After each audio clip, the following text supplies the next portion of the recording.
Assalamualaikum warahmatullahi wabarakatuh. Kita lanjutkan pembahasan termodinamika part 2 pada materi kedua. Oke, pertama kita akan melihat tekanan dan temperatur pada eh, tinjauan mikroskopik. Ya, tekanan bisa terjadi karena adanya perubahan momentum atau impuls pada eh, molekul ataupun partikel gas di dalam suatu sistem. Oke, karena kita ketahui sebelumnya impuls merupakan uh, gaya dikalikan dengan waktu gitu ya, dan ini merupakan perubahan momentum, dan momentum di sini adalah yang terjadi pada partikel gas atau molekul gas. Dan dari sini ya kita bisa mendapatkan hubungan gaya. Apabila gaya dibagi dengan suatu luasan, maka kita akan mendapatkan tekanan ya. Dan dari sini ternyata tekanan dalam tinjauan mikroskopik adalah diakibatkan dari impuls ataupun perubahan momentum ataupun tumbukan yang terjadi pada partikel atau molekul gas ya. Kemudian kita cek pada temperatur.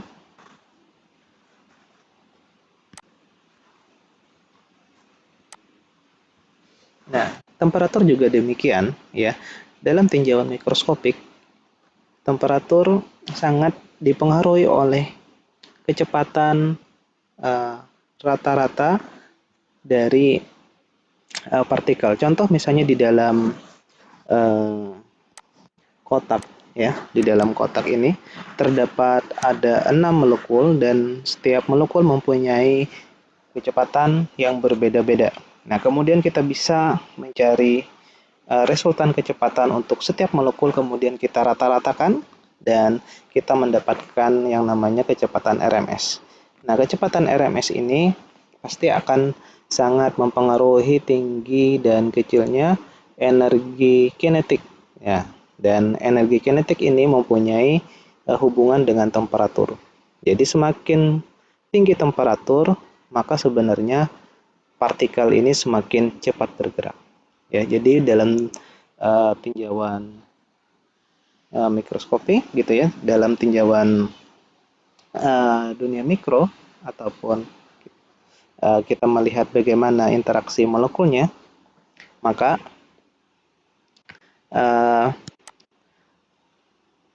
temperatur sangat ditentukan oleh bagaimana pergerakan dari molekul. Dan pergerakan molekul akan menentukan tinggi rendahnya energi kinetik, dan energi kinetik dari molekul tersebut akan menentukan seberapa tinggi temperatur gas tersebut. Oke. Nah, kemudian kalau kita meninjau energi panas dan panas spesifik ataupun kalor jenis berdasarkan tinjauan mikro ya, maka kita bisa melihatnya dalam monoatomik atau gas yang hanya terdiri dari satu atom, kemudian molekul diatomik yang terdiri dua atom, dan solid. Kita membahasnya dan melihat dari tiga macam ini. Pertama kita cek untuk yang monoatomik. Kalau pada monoatomik ya, jadi partikel tersebut atau molekul atau atom tersebut hanya memiliki energi kinetik dan gerakannya hanya translasi gitu ya, atau linear. Nah, sehingga energi panasnya sangat ditentukan oleh energi kinetik dari partikel tersebut. Dan di sini dilambangkan dengan ini adalah epsilon, epsilon 1, 2, 3, dan ini menunjukkan energi kinetik pada setiap partikel atau molekul. Kemudian kita lihat pada diatomik ya, molekul diatomik contohnya oksigen, O2, nitrogen, N2 gitu ya. Ternyata pada molekul tersebut memiliki 4 gerakan ya. Pertama gerakan rotasi dengan sumbu putarnya Z, kemudian rotasi lagi tetapi sumbu putarnya Y, dan ada rotasi lagi dengan sumbu putarnya adalah X, dan vibrasi ya dengan di sepanjang sumbu X bisa Y dan Z gitu ya. Jadi ada 4 gerakan. Nah, gerakan-gerakan tersebut akan mempengaruhi nilai panas spesifik ya.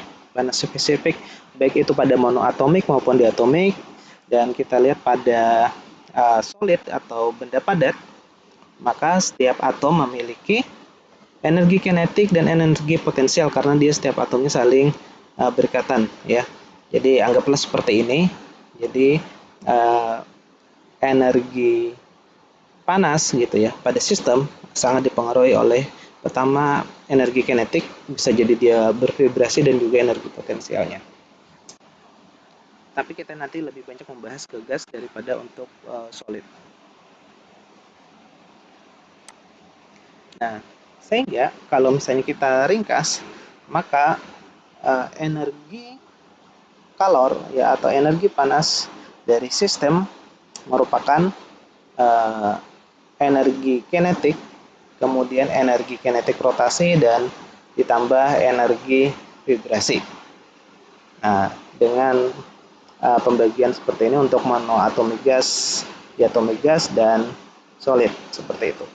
Dan ingat untuk gas nilai spesifik, nilai panas spesifik molarnya gitu ya, maka akan mengikuti gitu ya. Nah, kalau contohnya spesifik panas molar untuk volume konstan nilainya seperti ini, maka untuk nilai spesifik panas di mana tekanannya konstan nilainya seperti ini ya. Dan kalau kita tambahkan contoh seperti ini ya, untuk monoatomik ya, misalnya untuk monoatomik Cp sama dengan berarti Cv plus R, maka di sini ada 3/2 R plus ini adalah 2/2 R, maka kita dapatkan 5/2 R. Dan ini, dan begitu pula untuk diatomik, namun tidak ada pada benda padat gitu ya. Oke, kita lanjut.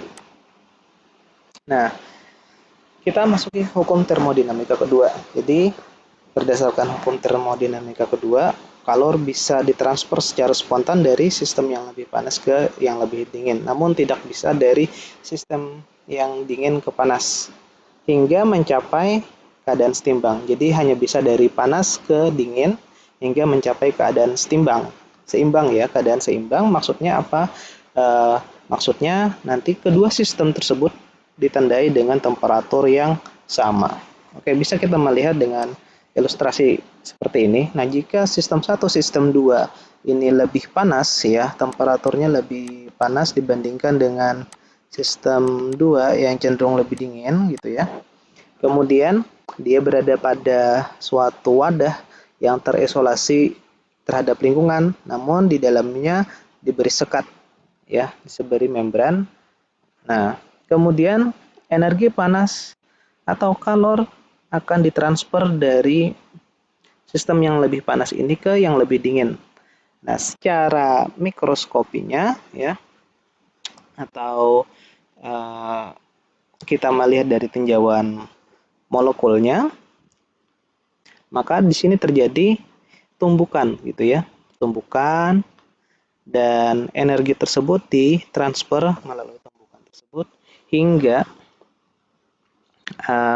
terjadi keseimbangan temperatur. Nah, di sini tumbukan dari sini yang lebih panas ya, temperaturnya lebih panas, di sini lebih dingin. Saya tandai dengan yang lebih panas ke atas, lebih dingin ke bawah, tanda panahnya. Dan setelah tumbukan, sistem yang lebih panas akan mengalami pengurangan energi, ya, energinya berkurang, tetapi yang dingin partikelnya akan bertambah. Tapi sampai keadaan seimbang di mana T1 dengan T2 akan sama ya. T1 sama dengan T2 atau temperatur akhirnya jadi sama. Oke, jadi apabila kita menambahkan contoh ya kita menambahkan air panas ke dalam air biasa yang suhunya suhu ruang ya sekitar 25 derajat Celcius. Anggap seperti itu. Maka air panas yang awalnya baru direbus yang suhunya 100 derajat Celcius ditambahkan air maka suhunya akan menjadi di bawah 100 derajat Celcius. Oke, nah kita lanjutkan kepada aplikasi ya. Aplikasi dari uh, pembelajaran sebelumnya ya terkait gas ideal, kemudian proses-proses di dalamnya, kemudian tinjauan mikroskopik gitu ya. Untuk apa gitu ya? Nah, salah satunya aplikasinya pada mesin panas ya. Mesin panas ini banyak, misalnya ada mesin diesel, ada mesin Brighton gitu yang digunakan pada dasar mesin jet. Kemudian ada kulkas juga, refrigerator. Oke, kita lihat dulu secara umum bagaimana cara kerja mesin panas. Nah, mesin panas ya, kalau kita perhatikan di sini ya, eh, anggaplah ini piston ya. Jadi piston di dalamnya ada gas dan kita memberikan panas atau memberikan di sini dibakar gitu di bawahnya ya. Kemudian gasnya ini akan ekspansi atau mengembang sehingga ini dia bebannya ini terangkat, berarti sistem menghasilkan usaha ya.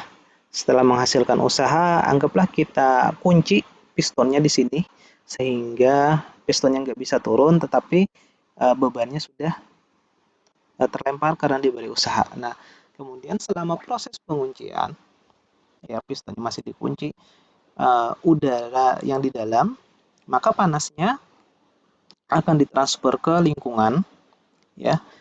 Nah, karena sudah ditransfer di lingkungan, maka otomatis suhu pada gas di dalam silinder ini di bawah piston akan turun gitu ya. Kemudian kuncinya kita lepas, maka terjadi kompresi ya. Jadi lingkungan akan memberikan usaha. Ya, jadi anggaplah udara luar akan menekan ya karena di dalam sini lebih dingin gitu ya. Dan tekanannya otomatis uh, turun gitu ya sehingga yang bagian lingkungan akan memberikan usaha atau menekan piston sehingga terkompresi. Nah, tapi pada sistem panas gitu ya ternyata panas yang uh, dari awal ya panas dari reservoir kemudian ditransfer menjadi usaha dan masih ada panas yang tersisa. Jadi tidak 100% ya jadi mohon maaf tidak 100% panas tersebut dirubah menjadi usaha. Ya, jadi ada percabangan satu menjadi QC ya, di mana suhu atau energinya lebih kecil daripada QH dan usaha. Dengan kata lain, ya, QH ini sama dengan usaha yang dihasilkan sistem ditambah dengan panas yang dilepaskan sistem. Ya, panas yang dilepaskan sistem digambarkan dengan QC. Sehingga kita bisa melihat ya efisiensinya seperti ini. Ini didapatkan karena dari sini ya. Sama dengan energi yang dihasilkan dibagi dengan panas yang diberikan atau pada reservoir panas di mana W ini adalah ini QH minus QC per QH. Dari sini kita dapatkan QH per QH minus QC per QH. Nah, ini dihasilkan sehingga nilainya seperti ini ya. Ini dilihat dari kalornya ya. Nah, kita coba masuk pada contoh. Nah, apabila ada mesin dengan siklus seperti ini, ya, tentukan resultan usaha per siklus, efisiensi mesin, output daya mesin jika mesin bekerja pada 600 rpm. Oke, kita lihat. Nah, kita dapat menggunakan kondisi awal untuk menentukan mol gas, karena penting nantinya untuk menjawab pertanyaan selanjutnya. Berapa mol gasnya? Ya, kita bisa menggunakan hukum gas ideal. Nah, kita dapatkan 0,016 mol. Nah, kemudian dari proses 1 sampai 2. Jadi dari proses 1 ke 2.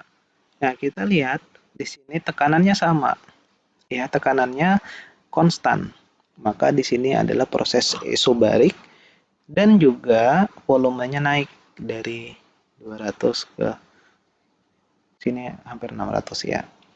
Nah, kita lihat. Kita bisa menggunakan usaha yang dihasilkan seperti ini ya. Kemudian kita menggunakan hukum gas ideal pada tekanan konstan untuk menentukan T2 ya. Nah, T2 dengan menggunakan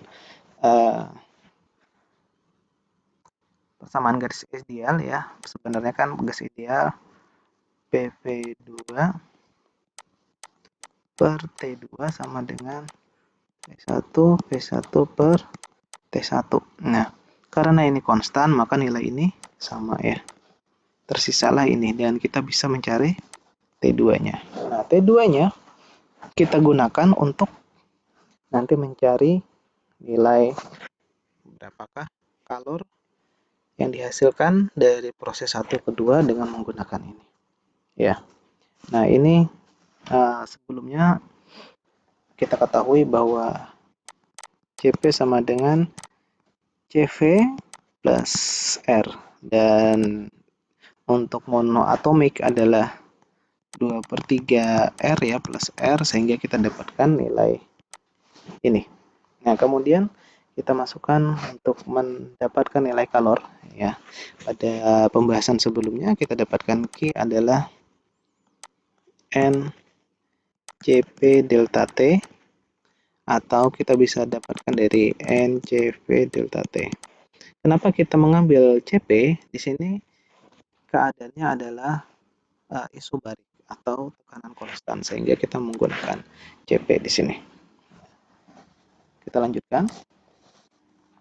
Nah, dari 2 ke 3, kemudian dari 2 ke 3, dari proses ke sini ya. Tidak ada pada proses isohorik tidak ada usaha yang dihasilkan, maka usahanya adalah 0 dan kita bisa mencari kalornya ya dengan nilai seperti ini. Dan kita gunakan CV di sini karena isohorik ya, di mana volume konstan. Ya. Isohorik ingat volume konstan. Sehingga kalau misalnya kita melihat di sini dari grafik ya, dia mendapatkan kurvanya lurus saja dengan nilai volume yang sama ya. Dan kita dapatkan nilai seperti ini. Kita lanjutkan. Nah, dari 3 ke 1 ya, proses isotermal. Jadi pada temperatur yang konstan yaitu 300 Kelvin sehingga kita gunakan persamaan ini ya. Kita ini ketahui pada materi pertama ya, pada materi ke-1 kita dapatkan bahwa usaha yang dihasilkan oleh sistem seperti ini. Dan kita masukkan nilai-nilainya. Kemudian kita lanjutkan. Saya hapus.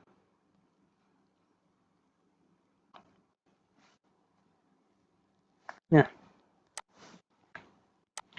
dari sini ya, pada isotermal tidak ada perubahan energi termal dari sistem sehingga energi termalnya nol, maka kita ketahui bahwa perubahan energi termal adalah W plus Q, sehingga karena ini nol, W plus Q, dan kita dapatkan ini ya, ada termal untuk dari proses ketiga ke satu. Nah, kemudian total usaha selama satu siklus. Nah, total usaha dalam satu siklus, maka kita menjumlahkan usaha yang dihasilkan dari 1 ke 2, dari proses 2 ke 3, dan dari proses 3 ke 1. Maka totalnya ini. Atau kita bisa juga mendapatkan dari total kalor, ya, total kalor pada siklus tersebut. Maka akan mendapatkan nilai yang sama. Oke. Kemudian kita lanjutkan untuk efisiensinya berapa. Untuk efisiensi, ya, kita dapatkan nilai sekian. Dan untuk mesin bekerja pada 600 rpm, maka siklus per detiknya adalah seperti ini. Ya, yang ditanyakan tadi adalah daya, ya. Daya itu adalah usaha dibagi waktu. Nah, karena ini adalah usaha dikali dengan banyaknya siklus, N siklus per T. Nah, berarti kan ada P per T dikalikan banyaknya siklus. Kita dapatkan dalam 10 siklus per detik, ya, karena RPM 600 RPM ini setara dengan 10 siklus per detik, ya, karena ini 600 RPM dibagi dengan 60 detik, dapatkan 10 siklus per detik, maka kita masukkan ke persamaan ini, dapatkan 360 watt. Oke. Contoh berikutnya, aplikasi berikutnya adalah pada refrigerator. Ya, jadi refrigerator ini adalah kebalikan dari mesin panas, khususnya pada mesin Brayton, ya. Nah, mesin Brayton ini merupakan model mesin turbin gas, ya.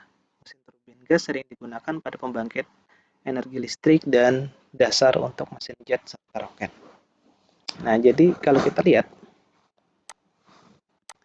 di sini kita melihat adanya ini siklus Brayton, ya, pada mesin Brayton. Di sini ada adiabatik untuk ekspansi, jadi ada ekspansi adiabatik dan ada ekspansi ada kompresi adiabatik, dan di sini terjadi isobarik, dan di sini juga ada isobarik, ya. Dan skemanya secara umum ini adalah, ya, pertama dari mendapatkan panas, kemudian ini heat exchanger, ini adalah perpindahan panas, gitu ya, ada alat di sini untuk membuang panas, gitu, kemudian udaranya dikompresi, kemudian dibakar lagi, gitu ya, setelah ditambah gas dari bahan bakar, kemudian masukkan turbin untuk memutar. Dari turbin nanti ada panas yang dimasukkan ke heat exchanger lagi, dan panas ada yang dikeluarkan. Oke. Untuk nilai efisiensinya seperti ini. Nah, sedangkan refrigerator adalah siklus yang berkebalikan dengan ini. Mari kita lihat. Nah, ini, ya, ini adalah refrigerator untuk siklusnya seperti ini, dan ini adalah Brayton. Kita lihat arahnya, ya, arahnya berkebalikan. Dan ini skemanya pun juga berkebalikan, ya. Hanya saja untuk komponen alatnya berbeda. Oke, sedangkan pada refrigerator yang dilihat ada koefisien performa refrigerator, mirip efisiensi. Oke, jadi kebalikan, ya. Kalau misalnya efisiensi adalah usaha dibagi dengan QH sedangkan ini adalah panas atau kalor ya, dari sini ya dibagi dengan usaha ya, karena pada refrigerator yang kita inginkan kan temperatur yang dingin gitu ya. Oke, contoh seperti ini. Sebuah refrigerator menggunakan gas helium mengoperasikan kebalikan siklus Brayton pada rasio tekanan 5 dan seterusnya. Ditanyakan berapakah koefisien refrigerator dan input daya jika mesin dioperasikan pada 60 siklus per detik. Oke, kita lihat. Pertama kita cari dulu molnya. Ya, dengan menggunakan persamaan gas ideal. Nah, kemudian kita cari nilai-nilai yang dibutuhkan dalam mencari koefisien, yaitu pertama kita mencari temperatur di T1 ya, temperatur pada saat di sini berapa dengan menggunakan persamaan gas ideal untuk isobarik. Nah, kemudian kita cari nilai ini karena adiabatik, ingat adiabatik itu ada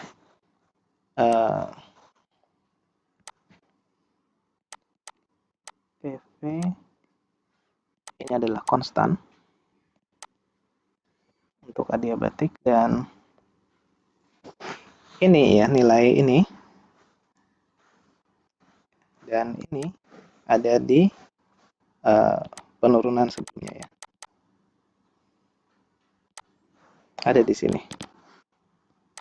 Kita bisa menggunakan yang ini atau ini, sama saja ya.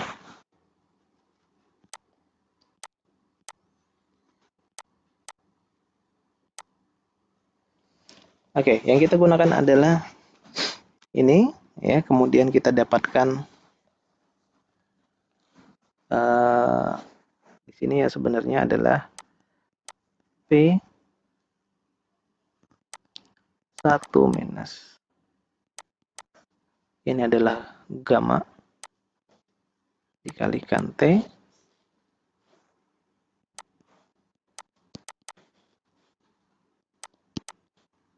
satu minus gamma per gamma dikalikan ini 4 nanti 4 dan kita cari nilainya ya untuk mencari nilai T3-nya karena dari T4 sudah diketahui temperaturnya. Kita dapatkan segini. Ya, 1/5 ini dari mana? Ini adalah rasio tekanan ya. Kalau misalnya kita lihat dari soal, balik pada soal. Di sini ada rasio tekanan 5. Ya. Jadi tekanan awalnya adalah 1, maka tekanan setelahnya adalah 5. Nah, kemudian kita gunakan juga metode yang sama untuk mencari T2. Nah, kemudian kita cari nilai Q untuk cari reservoir panasnya. Ya, dengan persamaan ini. N CP delta T. Kenapa menggunakan 3 dengan 2 ya? Karena kalau kita lihat di sini proses dari 3 ke 2 ya. Maka di situ adalah proses di mana reservoirnya lebih panas ya atau QH.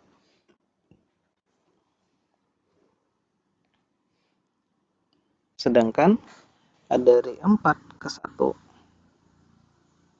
dari 1 ke 4 maka temperatur akhirnya 4 dan temperatur sebelumnya adalah 1. Di sini terjadi QC ya, di mana reservoir yang lebih dingin. Maka usaha yang dihasilkan dari sistem ini bisa diketahui dari QH minus QC.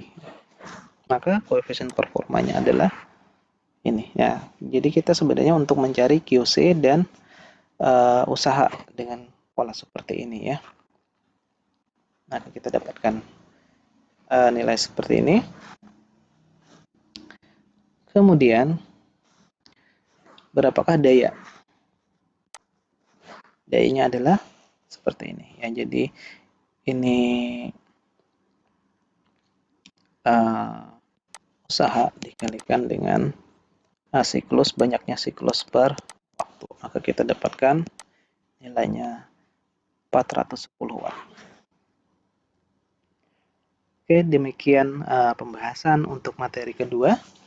Dan disarankan untuk kalian mencoba mengerjakan contoh yang lain yang bisa kalian dapatkan contoh beserta jawabannya di internet ataupun di e-book ataupun di buku-buku fisika dasar khususnya pada bab termodinamika.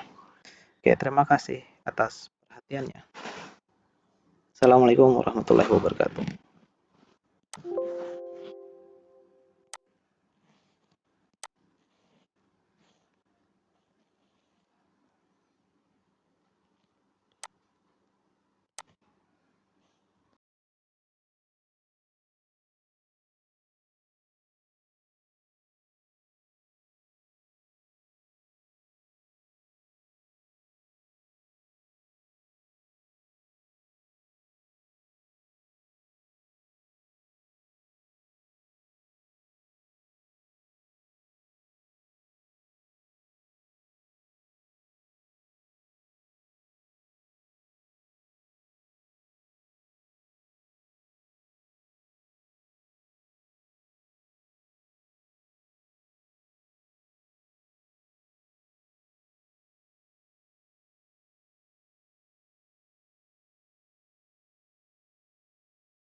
Assalamualaikum warahmatullahi wabarakatuh. Kita lanjutkan pembahasan termodinamika part 2 pada materi kedua.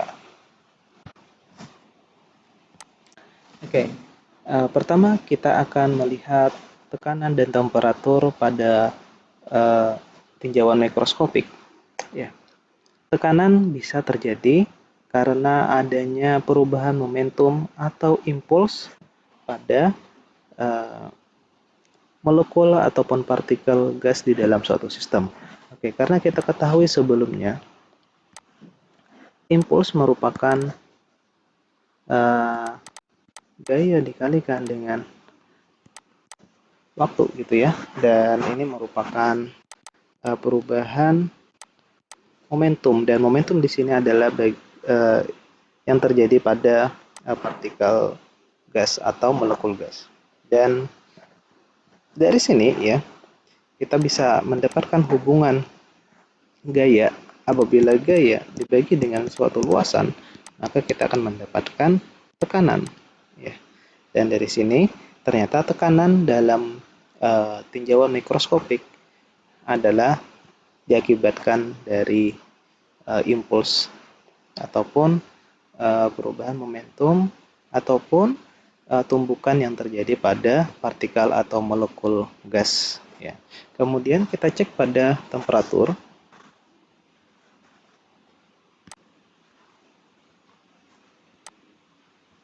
Nah, temperatur juga demikian ya. Dalam tinjauan mikroskopik, temperatur sangat dipengaruhi oleh kecepatan rata-rata dari partikel. Contoh misalnya di dalam kotak ya. Di dalam kotak ini terdapat ada 6 molekul dan setiap molekul mempunyai kecepatan yang berbeda-beda. Nah, kemudian kita bisa mencari resultan kecepatan untuk setiap molekul, kemudian kita rata-ratakan dan kita mendapatkan yang namanya kecepatan RMS. Nah, kecepatan RMS ini pasti akan sangat mempengaruhi tinggi dan kecilnya energi kinetik ya. Dan energi kinetik ini mempunyai hubungan dengan temperatur. Jadi semakin tinggi temperatur, maka sebenarnya partikel ini semakin cepat bergerak. Ya, jadi dalam tinjauan mikroskopi gitu ya, dalam tinjauan dunia mikro ataupun kita melihat bagaimana interaksi molekulnya, maka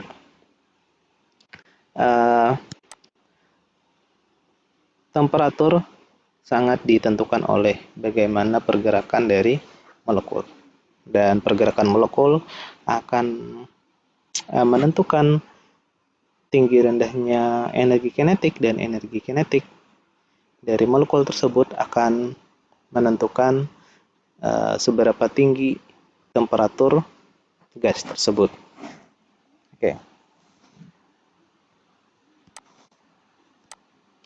Nah, kemudian kalau kita meninjau energi panas dan panas spesifik ataupun kalor jenis berdasarkan tinjauan mikro ya, maka kita bisa melihatnya dalam monoatomik atau gas yang hanya terdiri dari satu atom, kemudian molekul diatomik yang terdiri dua atom, dan solid. Kita membahasnya dan melihat dari tiga macam ini. Pertama kita cek untuk yang monoatomik. Kalau pada monoatomik ya, jadi partikel tersebut atau molekul atau atom tersebut hanya memiliki energi kinetik dan gerakannya hanya translasi gitu ya, atau linear. Nah, sehingga energi panasnya sangat ditentukan oleh energi kinetik dari partikel tersebut. Dan di sini dilambangkan dengan ini adalah epsilon 1, 2, 3, dan ini menunjukkan energi kinetik pada setiap partikel atau molekul. Kemudian kita lihat pada diatomik ya, molekul diatomik contohnya oksigen, O2, nitrogen, N2 gitu ya. Ternyata pada molekul tersebut memiliki tempat gerakan ya. Pertama gerakan rotasi dengan sumbu putarnya Z, kemudian rotasi lagi tetapi sumbu putarnya Y, dan ada rotasi lagi dengan sumbu putarnya adalah X, dan vibrasi ya dengan di sepanjang sumbu X bisa Y dan Z gitu ya. Jadi ada 4 gerakan. Nah, gerakan-gerakan tersebut akan mempengaruhi nilai panas spesifik ya. Panas spesifik baik itu pada monoatomik maupun diatomik, dan kita lihat pada solid atau benda padat, maka setiap atom memiliki energi kinetik dan energi potensial karena dia setiap atomnya saling berikatan ya. Jadi anggaplah seperti ini. Jadi energi panas gitu ya pada sistem sangat dipengaruhi oleh pertama energi kinetik, bisa jadi dia bervibrasi, dan juga energi potensialnya. Tapi kita nanti lebih banyak membahas ke gas daripada untuk solid. Nah, sehingga kalau misalnya kita ringkas, maka energi kalor ya atau energi panas dari sistem merupakan energi kinetik, kemudian energi kinetik rotasi, dan ditambah energi vibrasi. Nah, dengan pembagian seperti ini untuk monoatomic gas, diatomic gas, dan solid seperti itu. Dan ingat untuk gas nilai spesifik, nilai panas spesifik molarnya gitu ya, maka akan mengikuti gitu ya. Nah, kalau contohnya spesifik panas molar untuk volume konstan nilainya seperti ini, maka untuk nilai spesifik panas di mana tekanannya konstan nilainya seperti ini ya. Dan kalau kita tambahkan contoh seperti ini ya, untuk monoatomik ya, misalnya untuk monoatomik Cp sama dengan berarti Cv plus R, maka di sini ada 3/2 R plus ini adalah 2/2 R, maka kita dapatkan 5/2 R. Dan ini, dan begitu pula untuk diatomik, namun tidak ada pada benda padat gitu ya. Oke, kita lanjut.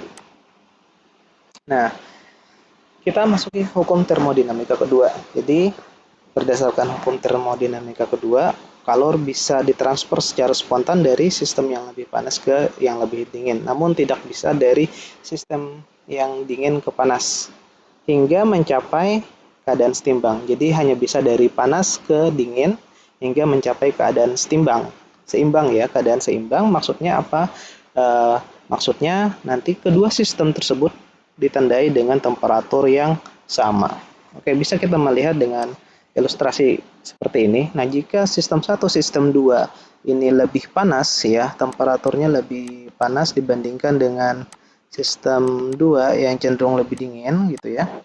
Kemudian dia berada pada suatu wadah yang terisolasi terhadap lingkungan, namun di dalamnya diberi sekat ya, diberi membran. Nah, kemudian energi panas atau kalor akan ditransfer dari sistem yang lebih panas ini ke yang lebih dingin.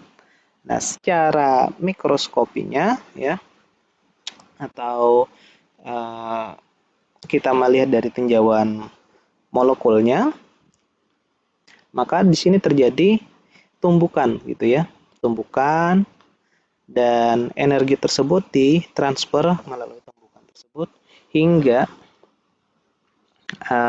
terjadi keseimbangan temperatur. Nah, di sini tumbukan dari sini yang lebih panas ya, temperaturnya lebih panas, di sini lebih dingin.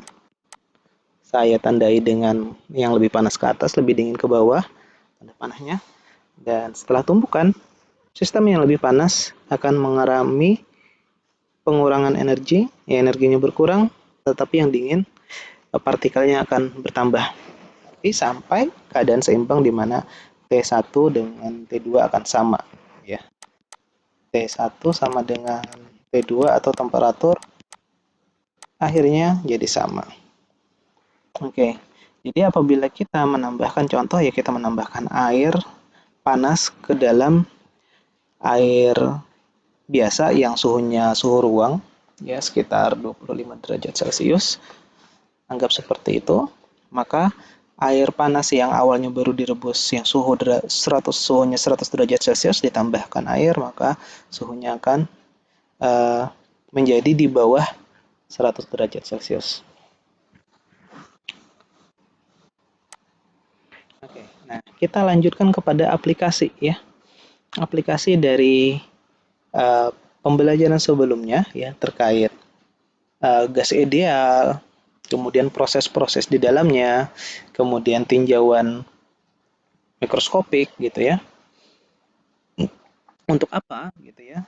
Nah, salah satunya aplikasinya pada mesin panas ya. Mesin panas ini banyak, misalnya ada mesin diesel, ada mesin Brighton gitu yang digunakan pada dasar mesin jet. Kemudian ada kulkas juga, refrigerator. Oke, kita lihat dulu secara umum bagaimana cara kerja mesin panas. Nah, mesin panas ya, kalau kita perhatikan di sini ya, eh, anggaplah ini piston ya. Jadi piston di dalamnya ada gas dan kita memberikan panas atau memberikan di sini dibakar gitu di bawahnya ya. Kemudian gasnya ini akan ekspansi atau mengembang sehingga ini dia bebannya ini terangkat, berarti sistem menghasilkan usaha ya. Setelah menghasilkan usaha, anggaplah kita kunci pistonnya di sini sehingga pistonnya nggak bisa turun, tetapi bebannya sudah terlempar karena diberi usaha. Nah, kemudian selama proses penguncian, ya pistonnya masih dikunci, udara yang di dalam, maka panasnya akan ditransfer ke lingkungan, ya. Nah, karena sudah ditransfer di lingkungan, maka otomatis suhu pada gas di dalam silinder ini di bawah piston akan turun gitu ya. Kemudian kuncinya kita lepas, maka terjadi kompresi ya. Jadi lingkungan akan memberikan usaha. Ya, jadi anggaplah udara luar akan menekan ya karena di dalam sini lebih dingin gitu ya. Dan tekanannya otomatis uh, turun gitu ya sehingga yang bagian lingkungan akan memberikan usaha atau menekan piston sehingga terkompresi. Nah, tapi pada sistem panas gitu ya ternyata panas yang uh, dari awal ya panas dari reservoir kemudian ditransfer menjadi usaha dan masih ada panas yang tersisa. Jadi tidak 100% ya jadi mohon maaf tidak 100% panas tersebut dirubah menjadi usaha. Ya, jadi ada percabangan satu menjadi QC ya, di mana suhu atau energinya lebih kecil daripada QH dan usaha. Dengan kata lain, ya, QH ini sama dengan usaha yang dihasilkan sistem ditambah dengan panas yang dilepaskan sistem. Ya, panas yang dilepaskan sistem digambarkan dengan QC. Sehingga kita bisa melihat ya efisiensinya seperti ini. Ini didapatkan karena dari sini ya. Sama dengan energi yang dihasilkan dibagi dengan panas yang diberikan atau pada reservoir panas di mana W ini adalah ini QH minus QC per QH. Dari sini kita dapatkan QH per QH minus QC per QH. Nah, ini dihasilkan sehingga nilainya seperti ini ya. Ini dilihat dari kalornya ya. Nah, kita coba masuk pada contoh. Nah, apabila ada mesin dengan siklus seperti ini, ya, tentukan resultan usaha per siklus, efisiensi mesin, output daya mesin jika mesin bekerja pada 600 rpm. Oke, kita lihat. Nah, kita dapat menggunakan kondisi awal untuk menentukan mol gas, karena penting nantinya untuk menjawab pertanyaan selanjutnya. Berapa mol gasnya? Ya, kita bisa menggunakan hukum gas ideal. Maka kita dapatkan 0,016 mol. Nah, kemudian dari proses 1 sampai 2. Jadi dari proses 1 ke 2. Nah, kita lihat di sini tekanannya sama. Ya, tekanannya konstan. Maka di sini adalah proses isobarik dan juga volumenya naik dari 200 ke sini hampir 600 ya. Nah, kita lihat. Kita bisa menggunakan usaha yang dihasilkan seperti ini ya. Kemudian kita menggunakan hukum gas ideal pada tekanan konstan untuk menentukan T2 ya. Nah, T2 dengan menggunakan persamaan garis ideal ya. Sebenarnya kan gas ideal PV2 per T2 sama dengan P1 per T1. Nah, karena ini konstan maka nilai ini sama ya.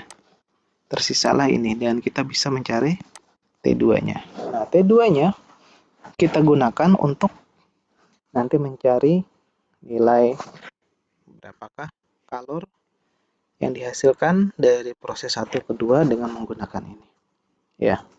Nah, ini sebelumnya kita ketahui bahwa Cp sama dengan Cv plus R dan untuk monoatomik adalah 2/3 R ya plus R sehingga kita dapatkan nilai ini.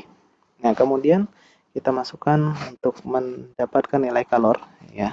Pada pembahasan sebelumnya kita dapatkan Q adalah N Cp delta T atau kita bisa dapatkan dari NCV delta T. Kenapa kita mengambil Cp? Di sini keadaannya adalah isobarik atau tekanan konstan sehingga kita menggunakan Cp di sini. Kita lanjutkan. Nah, dari 2 ke 3, kemudian dari 2 ke 3, dari proses ke sini ya. Tidak ada pada proses isokorik tidak ada usaha yang dihasilkan, maka usahanya adalah 0 dan kita bisa mencari kalornya ya dengan nilai seperti ini. Dan kita gunakan CV di sini karena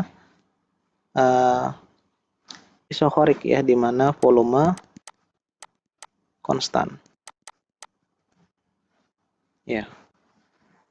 Isokorik ingat volume konstan.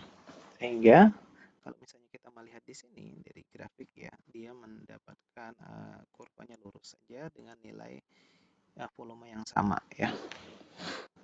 Dan kita dapatkan nilai seperti ini. Kita lanjutkan. Nah, dari 3 ke 1 ya, proses isotermal. Jadi pada temperatur yang konstan yaitu 300 Kelvin sehingga kita gunakan persamaan ini ya.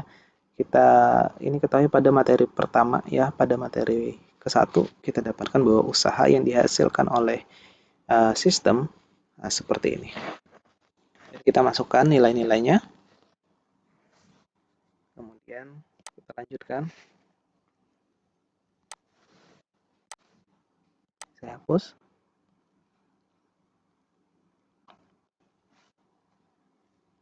Nah, dari sini ya, pada isotermal tidak ada perubahan energi termal dari sistem sehingga energi termalnya nol, maka kita ketahui bahwa perubahan energi termal adalah W plus Q, sehingga karena ini nol, W plus Q, dan kita dapatkan ini ya, ada termal untuk dari proses ketiga ke satu. Nah, kemudian total usaha selama satu siklus. Nah, total usaha dalam satu siklus, maka kita menjumlahkan usaha yang dihasilkan dari 1 ke 2, dari proses 2 ke 3, dan dari proses 3 ke 1. Maka totalnya ini. Atau kita bisa juga mendapatkan dari total kalor, ya, total kalor pada siklus tersebut. Maka akan mendapatkan nilai yang sama. Oke. Kemudian kita lanjutkan untuk efisiensinya berapa. Untuk efisiensi, ya, kita dapatkan nilai sekian. Dan untuk mesin bekerja pada 600 rpm, maka siklus per detiknya adalah seperti ini. Ya, yang ditanyakan tadi adalah daya, ya. Daya itu adalah usaha dibagi waktu. Nah, karena ini adalah usaha dikali dengan banyaknya siklus, N siklus per T. Nah, berarti kan ada P per T dikalikan banyaknya siklus. Kita dapatkan dalam 10 siklus per detik, ya, karena RPM 600 RPM ini setara dengan 10 siklus per detik, ya, karena ini 600 RPM dibagi dengan 60 detik, dapatkan 10 siklus per detik, maka kita masukkan ke persamaan ini, dapatkan 360 watt. Oke. Contoh berikutnya, aplikasi berikutnya adalah pada refrigerator. Ya, jadi refrigerator ini adalah kebalikan dari mesin panas, khususnya pada mesin Brayton, ya. Nah, mesin Brayton ini merupakan model mesin turbin gas, ya. Mesin turbin gas sering digunakan pada pembangkit energi listrik dan dasar untuk mesin jet serta roket. Nah, jadi kalau kita lihat di sini kita melihat adanya ini siklus Brayton, ya, pada mesin Brayton. Di sini ada adiabatik untuk ekspansi, jadi ada ekspansi adiabatik dan ada ekspansi mohon maaf, ada kompresi adiabatik, dan di sini terjadi isobarik, dan di sini juga ada isobarik, ya. Dan skemanya secara umum ini adalah yang pertama dari mendapatkan panas, kemudian ini heat exchanger, ini adalah perpindahan panas gitu, ya, ada alat di sini untuk membuang panas gitu, kemudian udaranya dikompresi, kemudian dibakar lagi gitu, ya, setelah ditambah gas dari bahan bakar, kemudian masukkan turbin untuk memutar. Dari turbin nanti ada panas yang dimasukkan ke heat exchanger lagi, dan panas ada yang dikeluarkan. Oke. Untuk nilai efisiensinya seperti ini. Nah, sedangkan refrigerator adalah siklus yang berkebalikan dengan ini. Mari kita lihat. Nah, ini, ya, ini adalah refrigerator untuk siklusnya seperti ini, dan ini adalah Brayton. Kita lihat arahnya, ya, arahnya berkebalikan.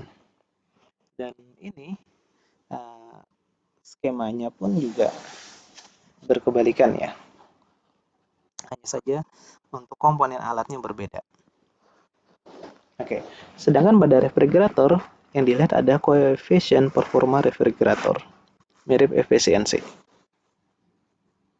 Oke, jadi kebalikan, ya. Kalau misalnya efisiensi adalah usaha dibagi dengan QH sedangkan ini adalah panas atau kalor ya, dari sini ya dibagi dengan usaha ya, karena pada refrigerator yang kita inginkan kan temperatur yang dingin gitu ya. Oke, contoh seperti ini.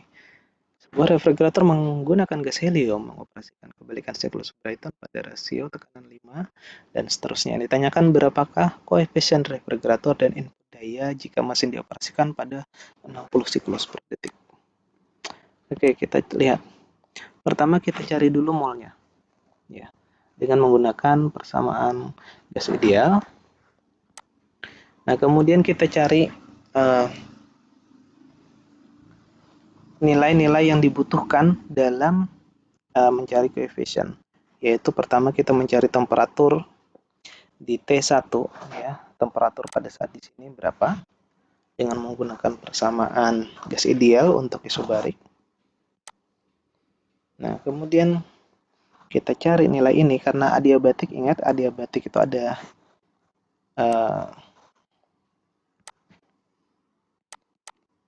PV ini adalah konstan untuk adiabatik dan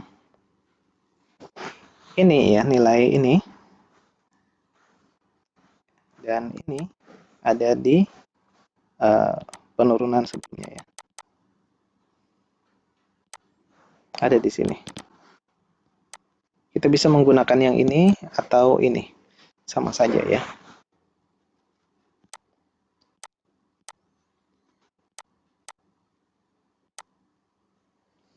Oke, yang kita gunakan adalah ini ya, kemudian kita dapatkan di sini ya sebenarnya adalah P1 minus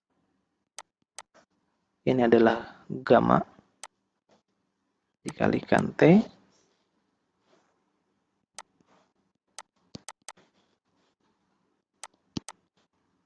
satu minus gamma per gamma dikalikan ini 4 nanti 4 dan kita cari nilainya ya untuk mencari nilai T3-nya karena dari T4 sudah diketahui temperaturnya, kita dapatkan segini. Ya, 1/5 ini dari mana? Ini adalah rasio tekanan ya. Kalau misalnya kita lihat dari soal, balik pada soal, di sini ada rasio tekanan 5 ya. Jadi tekanan awalnya adalah 1, maka tekanan setelahnya adalah 5. Nah, kemudian kita gunakan juga metode yang sama untuk mencari T2. Nah, kemudian kita cari nilai Q untuk cari reservoir panasnya ya, dengan persamaan ini N Cp delta T. Kenapa menggunakan 3 dengan 2 ya? Karena kalau kita lihat di sini proses dari 3 ke 2 ya. Maka di situ adalah proses di mana reservoirnya lebih panas ya, atau QH.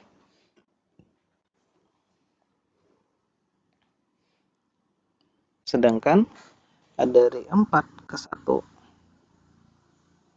dari 1 ke 4, maka temperatur akhirnya 4 dan temperatur sebelumnya adalah 1.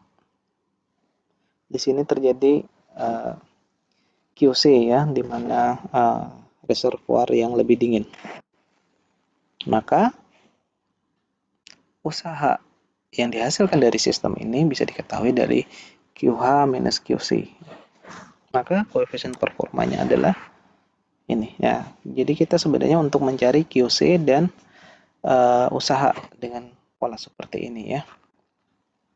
maka kita dapatkan nilai seperti ini. Kemudian, berapakah daya? Dayanya adalah seperti ini. Ya, jadi ini usaha dikalikan dengan siklus, banyaknya siklus per waktu. Maka kita dapatkan nilainya 410 watt. Oke, demikian pembahasan untuk materi kedua. Dan disarankan untuk kalian mencoba mengerjakan contoh yang lain yang bisa kalian dapatkan contoh beserta jawabannya di internet ataupun di e-book ataupun di buku-buku fisika dasar khususnya pada bab termodinamika. Oke, terima kasih atas perhatiannya.